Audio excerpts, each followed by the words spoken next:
We're working with, as we said, it is Austin Collins, Amulet Titan, Jeremy Bertarioni, Simic Urza. Kind of. Simic Urza. As I'm going to push for this deck to be called. Wait a second, hold on. This is not the same list we saw last round. Jeremy Bertarioni does have Word of Invention in his list. Yep. So some dissension in the ranks here. Very interesting. Rossum last round, as far as we know, did not have Word of Invention.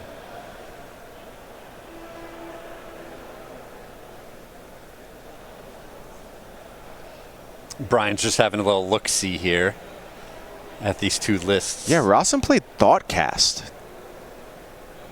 And I don't see Thoughtcast in Bertarioni's deck. And that does seem to be the main point of dissension. Really interesting. Curious why the players decided on those particular choices. But obviously Bertarioni was right because he's the one at 8-0 and Rossum is at 5-3. So sure, that debate is settled now. And we don't need to discuss it anymore. You just play Word of Invention. Also, it makes it so the name is right when you show up in the feature match area. So it cleans up a lot of loose ends for us. Right. That's very important for us.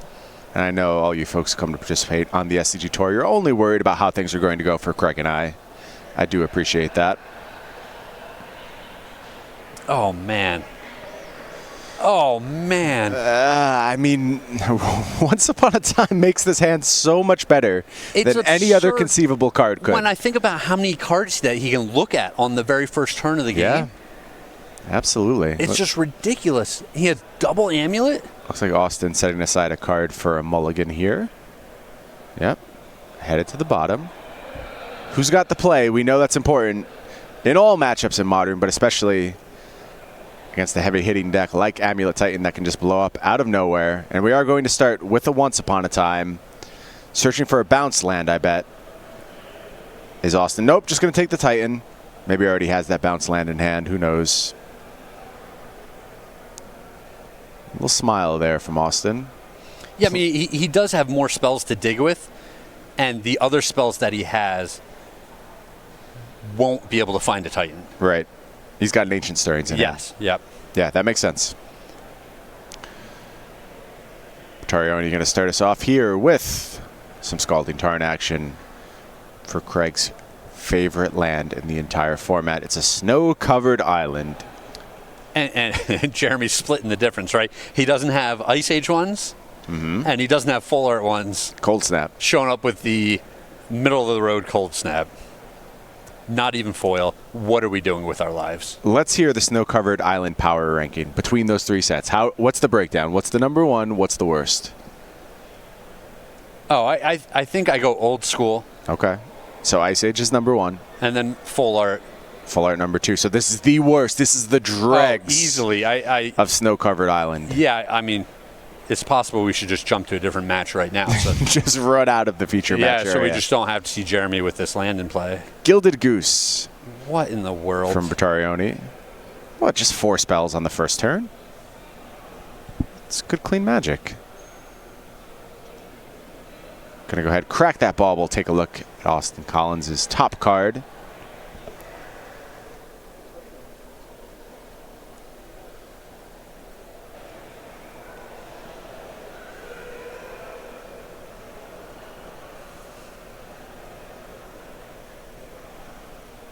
Bertarioni takes his draw from Bauble.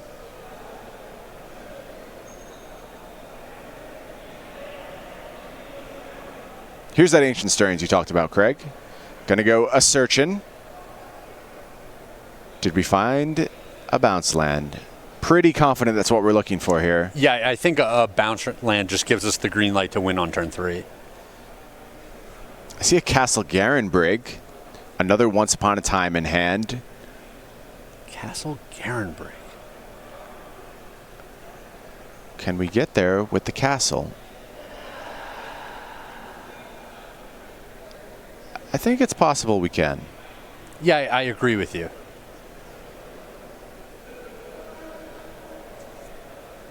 Yeah, and that is going to be the choice for Austin. Going to deploy that castle.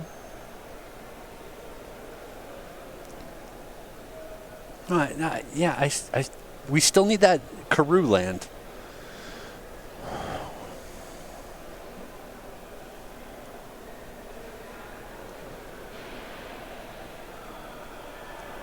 Yeah, I think we're just a turn off presently.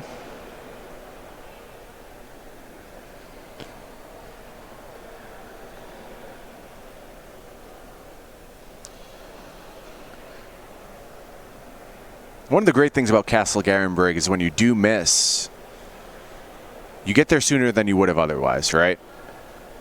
Yeah, it still jumps the curve a turn. And that does matter. But it's possible in a matchup like this that, if he's waiting until turn 4 or 5 in order to deploy that Titan. Might not be enough. Yeah, it's already too late. Well, Bertarioni now punishing you with your second least favorite snow-covered island. It is the full art one. That's going to deploy an Emery. Some juicy targets headed to the bin there.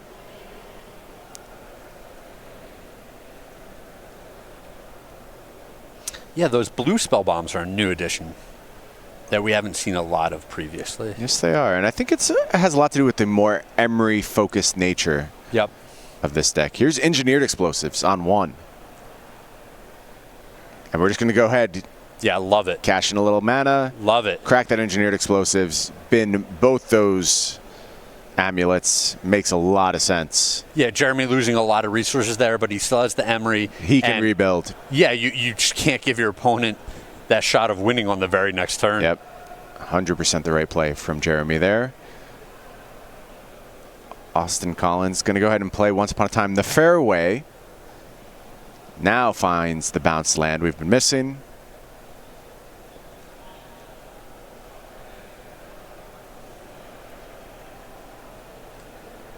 Going to deploy that bounce land, pick up Castle Garenbrig. Nope. Maybe. Yes. Now passes the turn back to Bertarioni.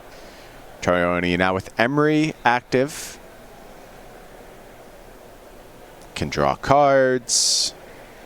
Can control opposing amulets. Astrolabe, going to take another card into hand.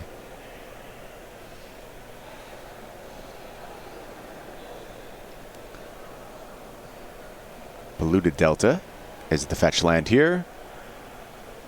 Activates Emery. Gonna go ahead, buy back a Mishra's Bauble. Crack Delta.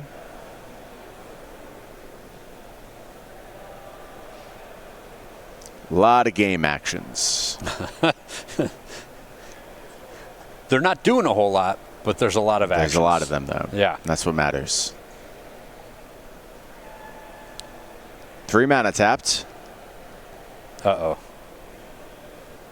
Or should I say, Oko. Or you could go with, oh dear, also acceptable. The classic. Also would have accepted, I'm in love with the Oko, Craig. One more answer that I would have allowed. Been playing a little arena here and there, have we? A little bit. Drawn some cards.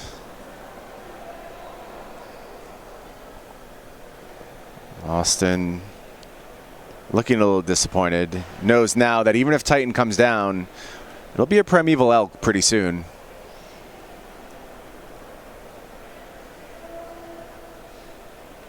Yes, but one of the things that we see out of these decks so often is that the turn they deploy the Titan, they get to do a lot of things.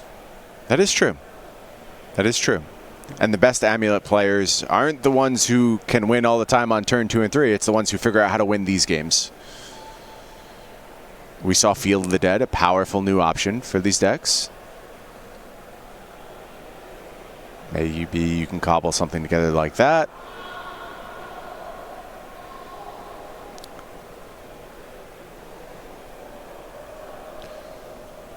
We're about to see an Azusa Lost but Elkin.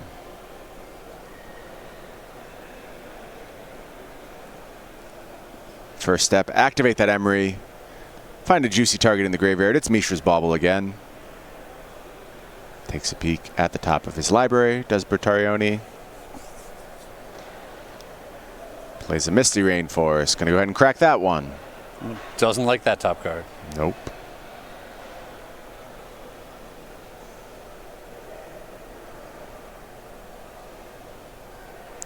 Finds a snow-covered forest.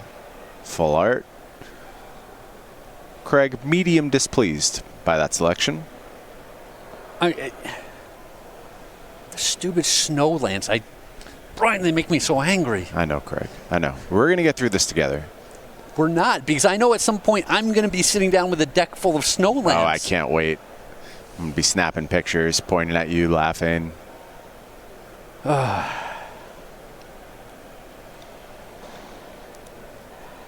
real action from Bertarioni yet, but seems to have a lot of time. Still going for the wrong die.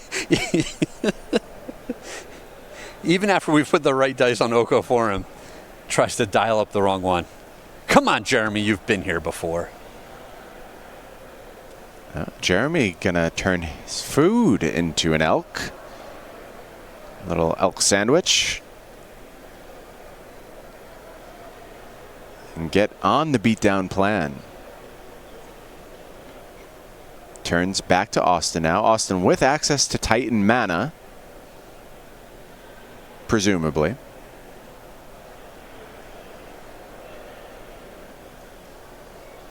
Is it the correct play at this juncture?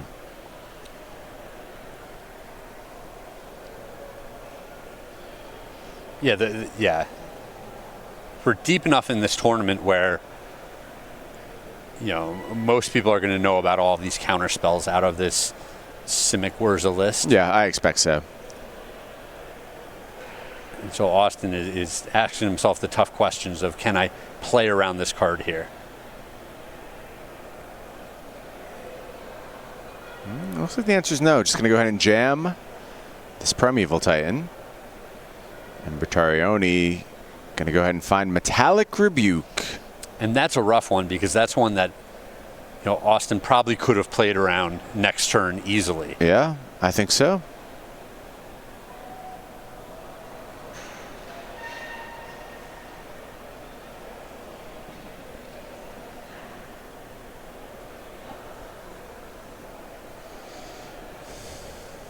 Going to return that Vesiva. Replays Vesiva.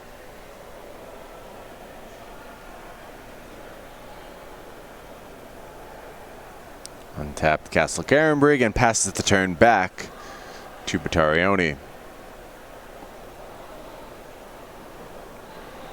Bertarioni going to be putting together an army of elks pretty soon. Yeah, and ultimately Jeremy's looking for a big payoff card here. He would love Urza. You would love to complete the Thopter Sword combo. Sure. I just think like Arkham's Astro Elk could get the job done. Maybe Mox Elk will be fine. Yeah, I was going to say, in the meantime, he still has a plan here where he's drawing extra cards and he's pressuring the opponent. Right. Here's Mishra's Bauble once more. Oko can dial up a swap here if it wants to. Yeah, that's interesting.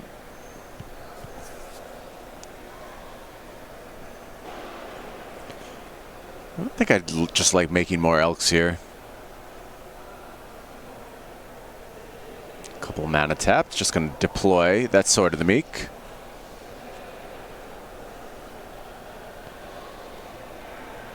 Little mana from Mox Opal. Suiting up the elk. I mean, this turn's a little bit of a letdown if this is the best we can do. Yeah, there's another Opal in hand, I think. Mystic Sanctuary getting ready to buy back Metallic Rebuke. I don't think I like this. No, I'm not sure about that either. With the Castle Garenbrig, Austin does have the mana. Right. To pay for. Let's see how that decision pans out. Arkham's Astro Elk going to go ahead and rumble into the red zone. Austin Collins falls to 11. And now Bauble Trigger is going to bring back that Metallic Rebuke.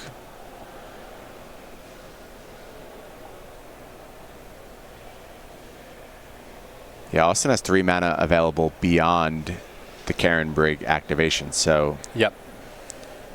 finding Titan here seems like it can play through Metallic Rebuke. I don't know that it like wins the game. I don't think it accomplishes all that much, but at least starts the ball rolling for Austin.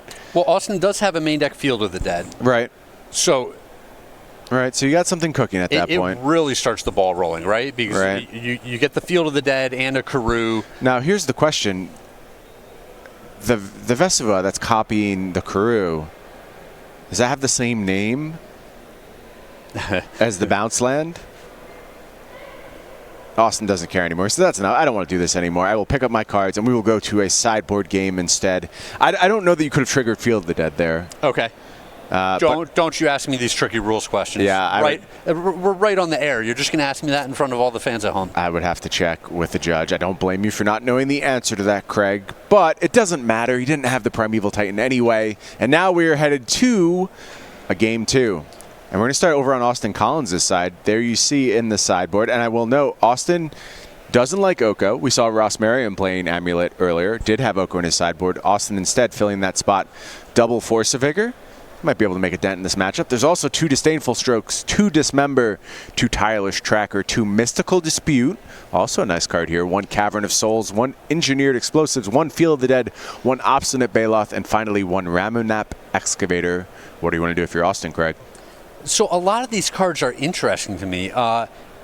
Like cards that don't seem explicitly good in this matchup, even like Dismember, has some appeal when you don't want to just give your opponent access to Emery over and over. It's a very clean answer to that. And it can take down Urza if an Urza hits the board. So there's some draw for the Dismember. Do we think the games are going to continue going real long? Then Tireless Tracker has a little bit of play to it. Sure. The Force of Vigors, like sometimes blowing up the artifacts is just huge, and sometimes it's almost a waste of your time doing that. Yeah. So it's funny seeing the Force of Vigors here. The Mystical Disputes are often going to cost 1 mana. So I like bringing these cards in. The Cavern of Souls is great at forcing your big threats through their counter spells. The Field of the Dead is another way of just getting a bunch of redundant threats onto the board. So there's a lot of options here. I would definitely bring in the Cavern of Souls. I think I want the second Field of the Dead in my deck. And then these other cards are very much a judgment call. And it's possible that play draw does make a difference on whether or not you want some of these cards in your deck. It's funny, Craig, the more we discuss sideboarding options for the opponents of the Simic Wurza deck, the more I realize how many different directions it really pulls you in. There's so many things you have to account for as an opponent of this deck, and it seems almost impossible to do so. You need to answer creatures, you need to answer artifacts. In some ways, you need to answer graveyards. It's like, how many things can you realistically account for? Well, and Oko is just a big problem, right? You need to be able to pressure an opposing planeswalker, or that thing just gets out of control. Yeah, good sign this deck might be onto something special. Meanwhile, over on Bertarioni's side, we are looking at 3 Damping Sphere, 2 Thoughtseize, 2 Nile Spellbomb, 2 Fatal Push, 1 Collective Brutality, 1 Ensnaring Bridge, 1 Pithing Needle, 1 Plague Engineer, 1 Assassin's Trophy, and 1 Drown in the Loch. Doesn't seem like there's a lot of stuff specifically for this matchup, besides those Damping Spheres, of course. Yeah, those Damping Spheres seem great. I could see Thoughtseize just being a good enough card for this type of matchup. Yep. And then something like Assassin's Trophy is versatile enough, blowing up their artifact or their land or their big creature. It just is this kind of catch-all that gets everything. Yeah, absolutely. Like all those cards in this situation.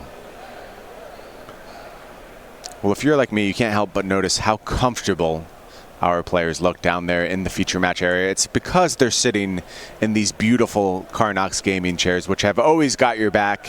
You get to save 10% at checkout when you visit karnox.com/SCG. And of course, the best thing about the Karnox gaming chairs, incredibly adjustable. You can move it up, you can move your partner's chair down. Just a random example I'm talking about, but really just many, many points of articulation you can use to adjust. So you have the perfect setup for whatever your gaming needs are. Say you need to be higher than someone else. Karnox can make that happen for you. You have no shame. I really do not, Craig. That is accurate. I hope that people at home know that this is not a joke. Every time I sit down, I literally try to raise my chair as high as possible. And then every time I come back, if I'm not careful, we go live and you're barely on the screen and I'm sitting under the table. It's more my camera presence, Craig. I'm a big presence on the screen. You're just I a naturally bigger personality than I naturally just take up a lot of space. That's what it is. I mean, I understand that's a tough act to follow, but well, I'm going to have to do it from a little lower than you are. Karnox can do that for you with their many points of fine articulation.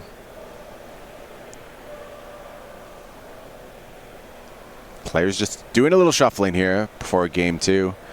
Promising start for Austin Collins, but missing on that bounce land on a critical turn really came back to haunt him. Well, and Jeremy just making the right call, just sacrificing almost his entire board in order to blow up the 2 amulets out of his opponent's side.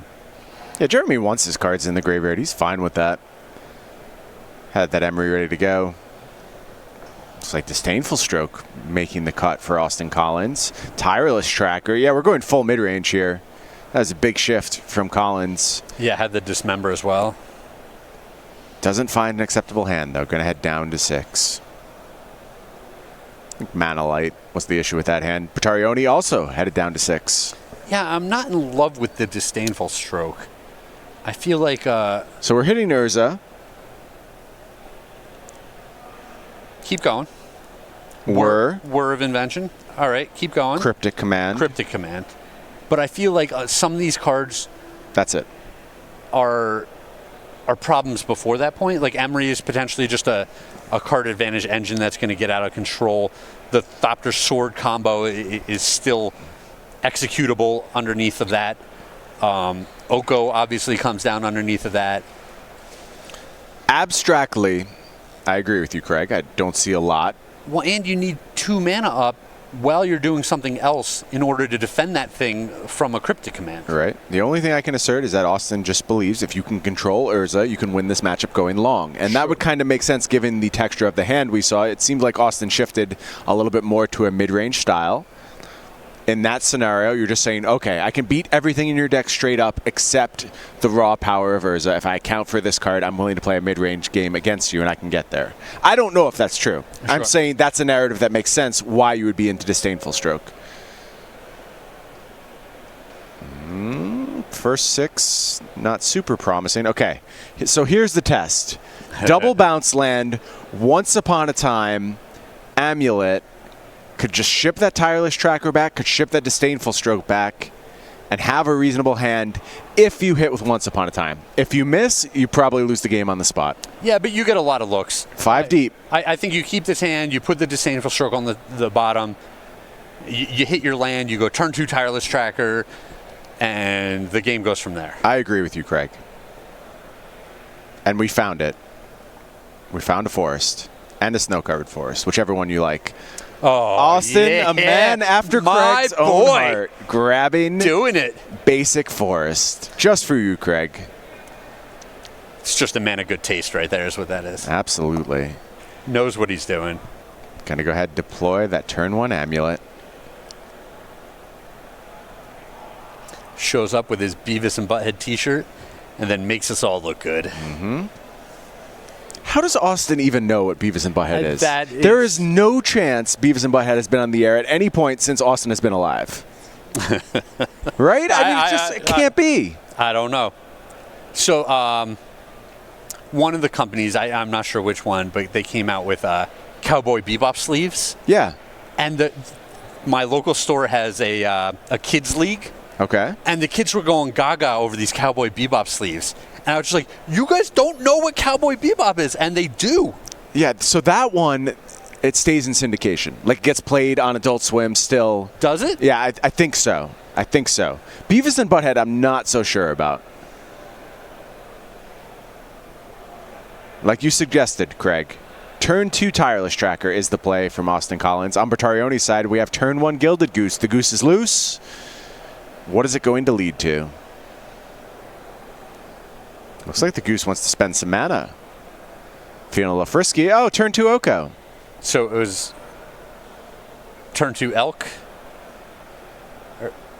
Oh, no, he's saying, I don't care if you get a few clues. Yeah, just making some food here. Well, that makes sense given the goose on the battlefield. Yeah.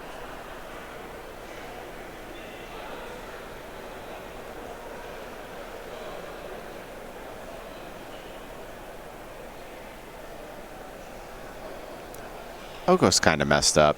Like all these slow plans that I talked about Austin possibly wanting to play, that I think in the absence of Oko could be pretty solid.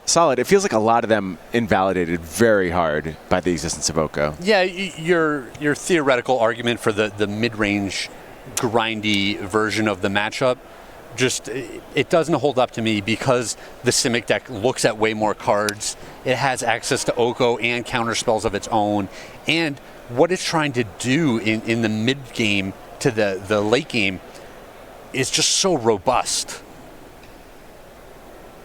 Yeah, I think I agree. Having just seen a few turns of this game, I mean, maybe when there was like a couple Okos in the deck and they sideboarded in a copy against you, that was reasonable. But with just the full 4 Okos present in Bertarioni's deck, this is a recurring theme. There will often be turn 2 Okos, and playing mid-range against that I do not think will be successful.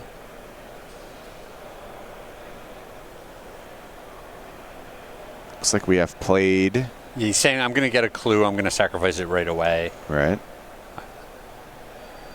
Seems fine. There's that draw. And he left a mana floating, probably green or a black here.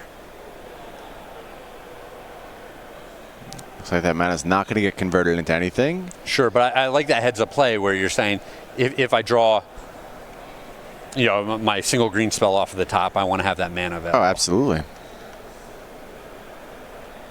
So Oko going to fall to 2 loyalty somehow, despite all logic and reason. Takes a massive shot the first turn it's in play of 4 damage and is not that close to being dead. And it's back to 4 loyalty now, producing a second food. Bertarioni considers options. Is it pastime? All right, Austin, prove us all wrong with this mid-rangey grind fest. Drawing extra cards every turn, making our land drops. Yeah, I mean, it's worth noting, too, Bertarioni let this happen. Could have shut off the card drawing from the Tireless Tracker. I think that's an interesting decision, too. Again, I say that not to question it. It's just definitely a decision point.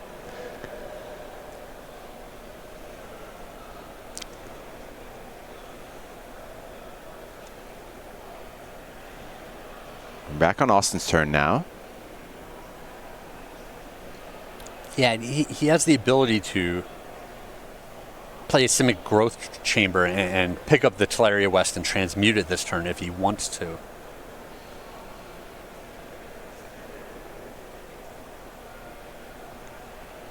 Does seem like that's what he's thinking about here. That does put him off 6 mana on the next turn, though. Going to try and take down that Oko. Now the Goose going to be sacrificed for the cause. Makes another food.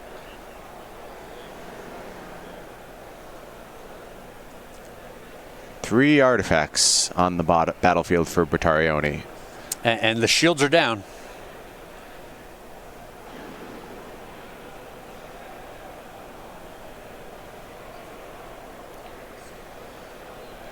Looks like Colin's reaching for just basic forest again. That is going to trigger that Tireless Tracker. Spends a couple mana. Cashes in that clue. Tracker goes up to 5 power. Collins takes a draw. And the turn gets passed back to Bertarioni. I think the draw was a Titan. I think. It's a good spot to be in if it was. Yeah. Could lead to an interesting next turn for Austin. Bertarioni just going to go ahead and fetch here. Yeah, and outside of that Oko, Jeremy has not done a whole lot this game. No, definitely not. But that would tell me he's got some of the bigger mana haymakers in his hand. I think I've seen a Whir of Invention in hand. Okay. Which makes sense given how hard food has been prioritized in this game. Oh, and it looks like he peeled an Urza, too. That's a decent Magic card. Play a 4th land here. Definitely Urza in hand. Pretty sure that's a Whir in hand. Step 1, Urza. All right, Austin. We've had this mana up all game. So we're responding to the trigger. That means we're going with Dismember. Dismember. Yep. I would have loved to see Disdainful Stroke there, but it's like Metallic Rebuke going to be the response to that. Disastrous outcome for Austin Collins. Of course, using the ability on Urza to make mana from that food. Yeah, this was just a nightmare of a turn. Amulet of Elks. First time we've seen the Amulet of Elks today.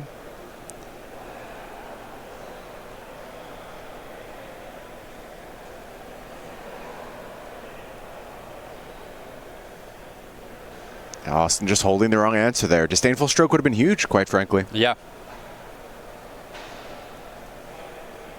I mean, it still would have not worked out against the Metallic Rebuke. Well, he can't cast their Metallic Rebuke there because he relies on the Urza ability. Yeah, no, you're 100% right. Yeah. He needed to tap at least one of those artifacts for a blue through Urza. Yep.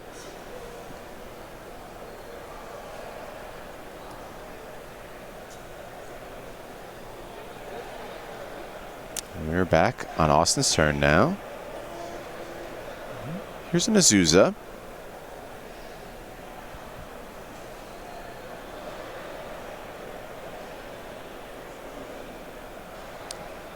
I would bet we're still trying to get up to that fair game plan.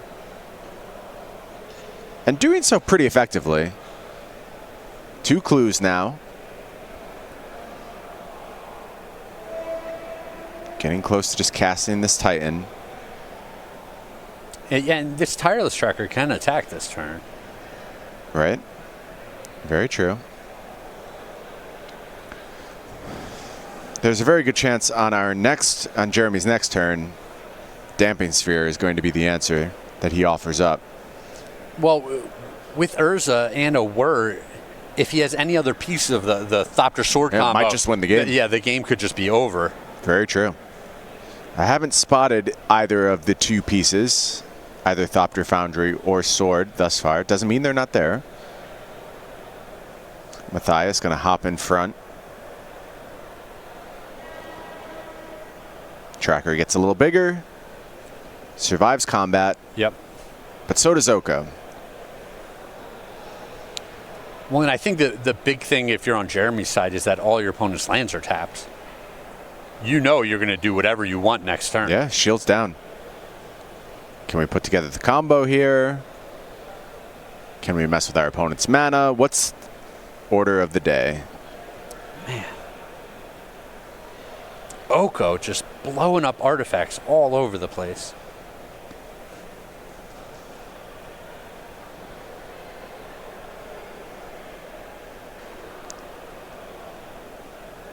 Plenty of mana now available for Jeremy.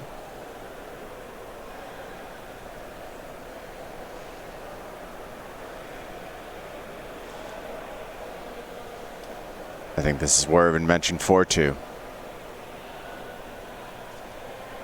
Anticipate this will go find a Damping Sphere.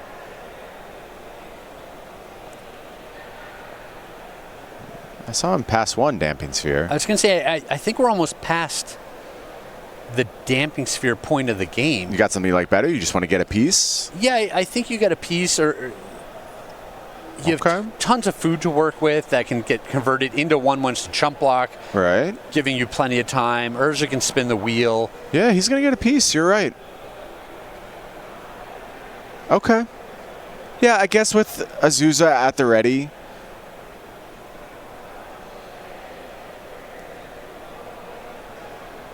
I don't think Bertarioni knows about a second green source, which makes it somewhat appealing to go for Sphere. Sure. but I might be mistaken. I am pretty sure that Austin does have second green source in hand. I'm just not sure if Bertarioni knows about it. He's getting the Sanctuary. Yeah, that's going to go ahead and put that War of Invention back on top of the battlefield. Yeah, that makes sense now. Yeah. He's saying, you have 1 turn. 1 turn. What can you do to me, Austin? And, you know, without the amulet. Answer's probably not much. Oh, no, he's doing it now. You don't get that turn that we talked about. Nice. I'm going to take that back. Go ahead, cast War of Invention. Yeah, well navigated here by Jeremy. Yeah, and we're just going to show a Thopter Foundry here. Show me. Austin gets ready to pick up those cards. There's the Thopter Foundry. Some frustrated drawing of cards, but that is going to do it, and that means Jeremy Bertarioni 9-0.